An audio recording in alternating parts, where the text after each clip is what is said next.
చందా సత్రం అభివృద్ధికి 1.50 కోట్ల రూపాయల నిధులు మంజూరు చేయడం జరిగిందని నూతన పాలకవర్గ ప్రమాణ స్వీకార కార్యక్రమంలో రాజమండ్రి ఎమ్మెల్యే ఆదిరెడ్డి శ్రీనివాస్ వెల్లడించారు. రాజమహేంద్రవరంలోని చందా సత్రం నూతన పాలకవర్గ ప్రమాణ స్వీకార కార్యక్రమం చందా సత్రంలో ఘనంగా నిర్వహించబడింది. టీడీపీ నగర అధ్యక్షులు మధ్య రాంబాబు అధ్యక్షతన జరిగిన ఈ కార్యక్రమానికి రాజమహేంద్రవరం సిటీ ఎమ్మెల్యే ఆదిరెడ్డి శ్రీనివాస్ ముఖ్య అతిథిగా హాజరై నూతన కమిటీ సభ్యులతో ప్రమాణ స్వీకారం చేయించారు.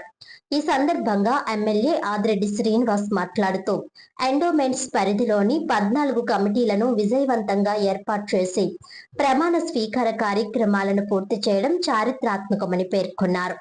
3 పార్టీలైన తెలుగుదేశం, జనసేన, బీజేపీల మధ్య సమన్వయం సాధించడం చిన్న విషయం కాదని, కూటమి నాయకులు, కార్యకర్తల సహకారంతోనే ఇది సాధ్యమైందన్నారు. చందా సత్రం చైర్మన్ గా నిమ్మలపూడి గోవింద్ పేరును ప్రతిపాదించినప్పటికీ ఆయన పదవి కంటే పార్టీ సేవ గొప్పదని భావించి తప్పుకున్నారని ఎమ్మెల్యే తెలిపారు. అనంతరం పార్టీకి అంకిత భావంతో పనిచేసే పెంటపాటి సుభాష్ ను చైర్మన్ గా ఎంపిక చేసినట్లు చెప్పారు. పార్టీ కోసం నిరంతరం కష్టపడే కార్యకర్తలకు గుర్తింపు ఇవ్వాలన్నదే తమ లక్ష్యమని స్పష్టం చేశారు. రానున్న గోదావరి పుష్కరాలను దృష్టిలో ఉంచుకొని చందా సత్రం అభివృద్ధికి ప్రభుత్వం ప్రత్యేక ప్రాధాన్యత ఇస్తోందని ఎమ్మెల్యే బాసు వెల్లడించారు. చందా సత్రం పునరుద్ధరణ కోసం 2 కోట్ల ప్రతిపాదనలు పంపగా అందులో 1.50 కోట్ల రూపాయలు మంజూరయ్యాయని తెలిపారు. టెండర్లు పూర్తయ్యాయని, ఇప్పటికే కాంట్రాక్టర్ కు వర్క్ ఆర్డర్ జారీ చేసినట్లు వెల్లడించారు. వారం రోజుల్లో అభివృద్ధి పనులు ప్రారంభమవుతాయని పేర్కొన్నారు. గత 2 సంవత్సరాల్లో సిఎస్ఆర్ నిధుల రూపంలో 7 కోట్ల రూపాయలు సమకూర్చినట్లు ఎమ్మెల్యే వాసు తెలిపారు. కూటమి ప్రభుత్వంపై విశ్వాసంతోనే దాతలు ముందుకు వస్తున్నారని, ప్రజల డబ్బు ప్రజల అభివృద్ధికే వినియోగం అవుతుందనే నమ్మకం ఏర్పడిందన్నారు. కమిటీ సభ్యులు ప్రతి రూపాయికి జవాబుదారులుగా వ్యవహరించాలని సూచించారు. జాంపేట శివాలయంలో శిథిలావస్థలో ఉన్న విగ్రహాల పునఃప్రతిష్టకు కంచి పీఠాధిపతుల అనుమతులతో ఏర్పాట్లు చేస్తున్నామని చెప్పారు. జూలై 8న శోభాయాత్ర మధ్య విగ్రహాల పునఃప్రతిష్ఠ కార్యక్రమం నిర్వహిస్తున్నట్లు వెల్లడించారు. జూన్ 12న కొత్త వితంతు పెన్షన్లు మంజూరు కార్యక్రమం చేపడుతున్నట్లు తెలిపారు. వ్యాపారుల భద్రతకు ప్రభుత్వం కట్టుబడి ఉందని, ఎవరైనా వేధింపులకు పాల్పడితే ఉపేక్షించబోమని హెచ్చరించారు. నూతన చైర్మన్ పెంటపాటి సుభాష్ మాట్లాడుతూ రానున్న పుష్కరాల్లో లక్షలాది యాత్రికులకు సేవలు అందించేలా కమిటీ పనిచేస్తుందని తెలిపారు. ఎమ్మెల్యే వాసు మార్గదర్శకత్వంలో చందా సత్రాన్ని రాష్ట్ర స్థాయిలో ఆదర్శంగా నిలబెడతామని పేర్కొన్నారు. చైర్మన్ గా పెంటపాటి సుభాష్, డైరెక్టర్లుగా హీరాచంద్ జైన్, కొత్త మైథిలి, అల్లాటి అప్పారావు, ముత్య వీర వెంకట సత్యనారాయణ, సప్ప వెంకటరమణ, అతవా లక్ష్మీ పావని, వడిసల లక్ష్మి, తక్కసిల పూర్ణచంద్రరావు, దబ్బాడ హేమలత, కోట రమాదేవి ప్రమాణ స్వీకారం చేశారు. ఈ కార్యక్రమంలో కూటమి నాయకులు పాల్గొన్నారు. నూతన కార్యవర్గానికి అభినందనలు, శుభాకాంక్షలు తెలిపారు. ఒక మంచి ఆలోచనతోటి, ఒక మంచి సంకల్పంతో కార్యక్రమం తీసుకుంటే ప్రతి ఒక్కరు కూడా సహకరిస్తారని నమ్మి ఈరోజు నాతో పాటు ఉన్న జనసేన, బీజేపీ నాయకుల్ని విశ్వసించి కమిటీలు వేయడం ప్రారంభించిన తర్వాత 14 కమిటీలు పూర్తి చేసుకొని ఈ రోజు ప్రమాణ స్వీకారంతో 14 కమిటీలు ప్రమాణ స్వీకారం కూడా పూర్తి చేసుకున్నాం. ఇది చరిత్ర. ఒక పార్టీలోని కాదు, 3 పార్టీల్ని సమన్వయం చేయడం అన్నది చిన్న విషయం కాదు.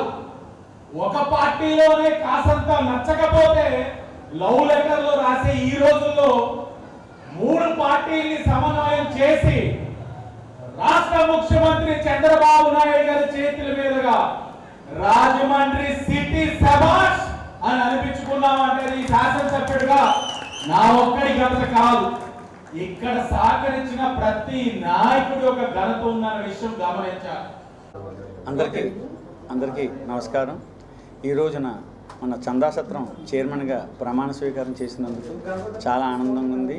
ముందుగా ఈ అవకాశాన్ని నా మీద నమ్మకంతో నాకు ఇచ్చిన మన ఎమ్మెల్యే ఆదిరెడ్డి వాసు గారికి నేను సభాముఖంగా కృతజ్ఞతలు తెలియజేసుకుంటున్నాను. ఈ చందా సత్రం అనేది సుమారు 200 సంవత్సరాల క్రితం చరిత్ర గల సత్రం ఇది. దీన్ని అన్ని విధాలా డెవలప్ చేసి సుమారు ₹1 కోటి శాంక్షన్ కూడా జరిగింది. ఈ 2 నెలల్లోనే గవర్నమెంట్ శాంక్షన్ చేసింది ₹1 కోటి నిధులు.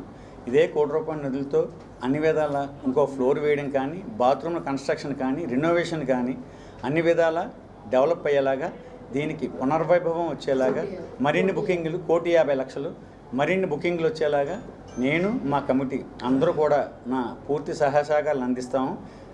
రానున్న పుష్కరాలు కూడా ఇప్పుడు ఈ మా కమిటీ ఇవాళ ఎన్నికవడం గర్వకారణం ఏంటంటే, ఏడాదిలో పుష్కరాలు ఉన్నాయి. అత్యంత వైభవంగా జరగబోయే ఈ పుష్కరాలకి మన చందాసత్రం వేదిక కానుంది. ఇది గోదావరి గట్టుకి దగ్గరగా ఉంది. ఇది వేదిక కానుంది. ఇలాంటి చందాసత్రానికి మా కమిటీకి, నాకు అందరికీ అవకాశం ఇచ్చిన మన ఎమ్మెల్యే ఆదిరెడ్డి వాసు గారికి నేను సభాముఖంగా కృతజ్ఞతలు తెలియజేసుకుంటున్నాను. అలాగే కూటమి నాయకులకు కూడా అందరికీ కూడా నేను సభాముఖంగా తెలియజేసుకుంటున్నాను. నా మీద నమ్మకంతో ఏదైతే ఈ పదవి ఇచ్చారో నాకు, మా కమిటీకి, మేమందరం కూడా ఖచ్చితంగా దానికి న్యాయం చేస్తామని, వచ్చే పుష్కరాలకి లక్షలాది కోట్లాది భక్తులకి కానీ అందరికీ కూడా ఇక్కడ సేవలు చేసే విధంగా మా కమిటీ అందరూ కూడా ప్లాన్ చేసి మరింత వైభవం వచ్చేలాగా, పూర్వవైభవం చంద్రసత్రానికి వచ్చేలాగా మేమందరం కూడా కృషి చేస్తామని మనస్ఫూర్తిగా నేను తెలియజేసుకుంటున్నాను. మనం సోకాళ్ళు వైసీపీ నాయకులు వాళ్ళు చేస్తున్నది ఇంకా ఏదో భ్రమలో వస్తాము, ఇప్పుడే అనగ తొక్కేసాం, మళ్ళీ ఏదో వస్తామని అలగడి చేస్తున్నారు. ప్రపంచంలో ఒక పక్కన యుద్ధం జరుగుతుంటే, క్రూడాయిల్ ధరలన్నీ పెరుగుతుంటే, ప్రతి సామాన్యుడికి, ఒక రిక్షా తొక్కిన కార్మికుడికి కూడా తెలుసు ధరలు పెరిగాయి, ఎంతో కొంత రేట్లు పెరుగుతాయని ప్రతి ఒక్కరికి తెలుసు. కానీ అజ్ఞాతులకు మాత్రం తెలియదు. వీళ్ళకి ఎంత చీయన్న ఇంకా మమ్మల్ని వాళ్ళు గుర్తు చేసుకుంటుంటారు. మధ్యస్థిమతులు లేని ఎంత హ్యాపీగా ప్రజా సంక్షేమ పథకాలు చేస్తూ ప్రతి ఒక్కరిని ఇప్పుడే సోదరులు చెప్పారు, శ్రీ ఆదిరెడ్డి వాసు గారు ఆర్యవైశ్యులకి చాలా న్యాయం చేశారు అని వాళ్ళు ఓన్ చేసుకుందనుకున్నారు. మేము ఒప్పుకోం, ఆయన అందరికీ న్యాయం చేశాడు, అది 100%. అంతేగాని మీ ఒక్కరికే న్యాయం చేయలేదు, అందరినీ కలుపుకుంటూ అందరికీ కూడా న్యాయం చేసిన వ్యక్తి శ్రీ ఆదిరెడ్డి వాసన్న. అందువల్ల మీరు ఒక్కలే ఓన్ చేసుకుంటారని మాత్రం అనుకోకండి, ఆయన అందరి వాడు.